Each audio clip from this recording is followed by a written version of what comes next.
Fy nhaith i ddysgu'r iaith gan Janet Buckman, Cangen Gapel Garmon, Rhanbarth Aberconwy. Mi ges I fy ngeni am magu yn ardal Bai Colwyn ar ôl yr ail ryfel byd yng nghyfnod hapus y 50au.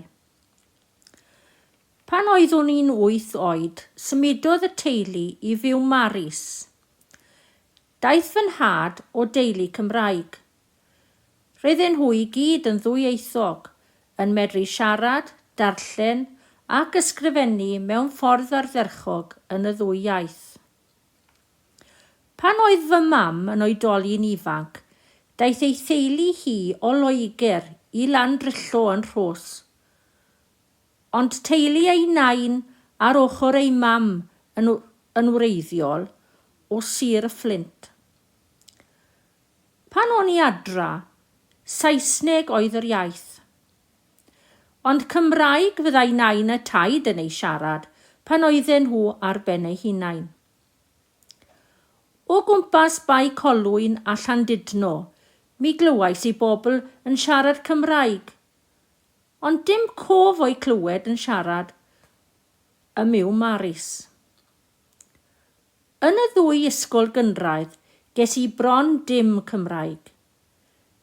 Dwi'n cofio ysgrifennu Nadolig Llawen a Blwyddyn Newydd Dda ar gardiau bob blwyddyn. Ond yn 11 oed, mi ges I sioc ddiwylliannol pan symudodd y teulu I Lan Rwst. Roedd y Gymraeg ym mhobman. Roeddwn i'n poeni na fyddwn i'n gallu gwneud ffrindiau gyda'r mwyafrif yn siarad Cymraeg fel mamiaith yn yr ysgol ramadeg. Ond edrychais ymlaen at gael y siawns I ddysgu iaith y maes chwarae. Doedd na ddim problem dallt yn y dosbarthiadau. Roedd pob dim yn cael ei ddysgu drwy'r Saesneg.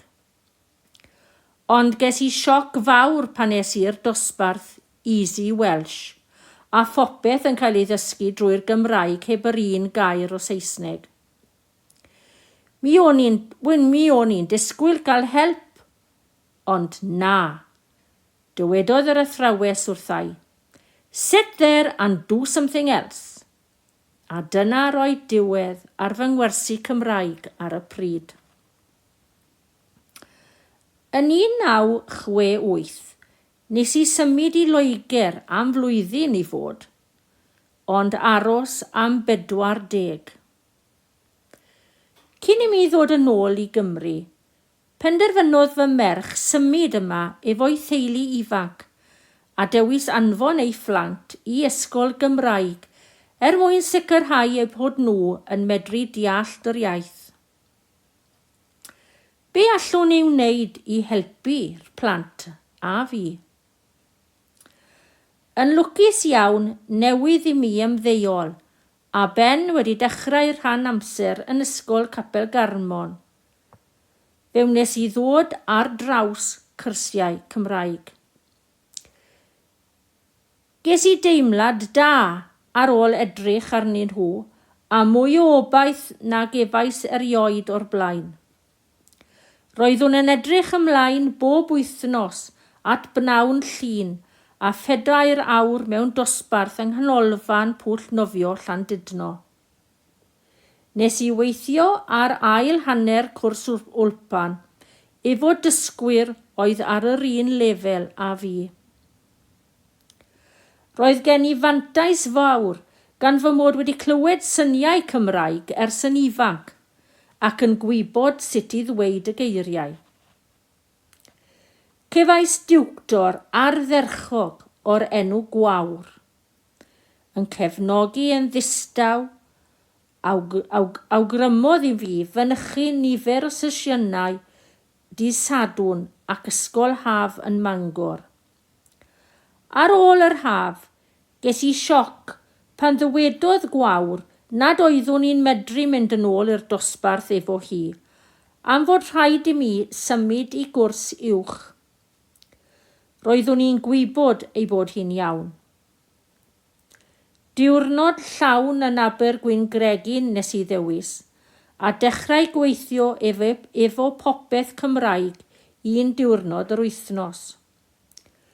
Gweithiodd y ddwy ffordd wahanol yma a helpu I mi wneud ffrindiau eraill nad oeddwn wedi penderfynu efo nhw ar y cwrs. Ar ôl dosbarth uwch, mi wnes arholiad canolradd ac wedyn symud ymlaen I meistroli ac yna sgwrs a stori. Heb ddau o'r tiwtoriaid ardderchog oedd wedi ysgrifennu'r cyrsiau, sef Elwyn Hughes, Prifysgol Bangor, a Ioan Talfryn, popeth Cymraeg, byddai pobl fel fi'n dal heb y Gymraeg. Roedden nhw yn cefnogi pobl ac yn annog nhw I symud ymlaen a herio eu hunain. Sicrhau nad oedden nhw'n mynd yn rhy bell, rhy fuan, ac yno bob amser I helpu. Heb law am dreulio llawer oriau hapus dros y blynyddoedd yn dysgu Cymraeg, mae gen I ddiddordeb mewn nifer o bethau eraill.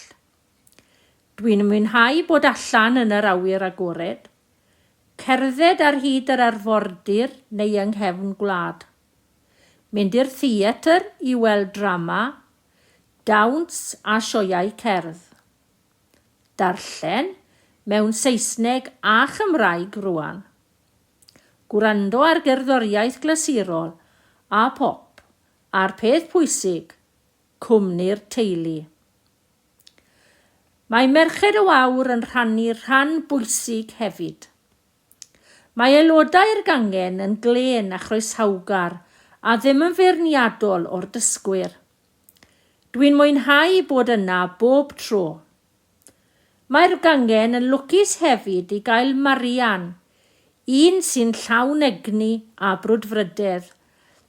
Mae hi wedi trefnu teithiau a llawer o aelodau yn mwynhau ymuno I gael hwyl ac ymarfer corff.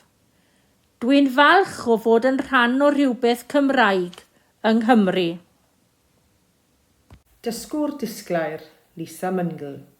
Dwi'n byw tu allan I Fangor efo fy ngŵr Jonathan. Mae ein plant Carina a Ianis erbyn hyn wedi tyfu. Un yn byw ym Bethesda a'r llall ym Mangor. Dwi'n dod yn reiddiol o'r Almaen, gyda fy ngŵr wedi cael ei fagu ym morthaethwy I rieni di-Gymraeg. Pan cyrraeddais yma yn 1996, roeddwn nhw'n troi mewn cylchoedd Saesnig ac aeth y plant I ysgol gynradd ein harglwyddus, oedd yn digwydd bod drws nesaf i'n tŷ ni. Yn anffodus, ar adeg yma, doedd dim llawer o ddiddordeb I ddysgu Gymraeg yn yr ysgol.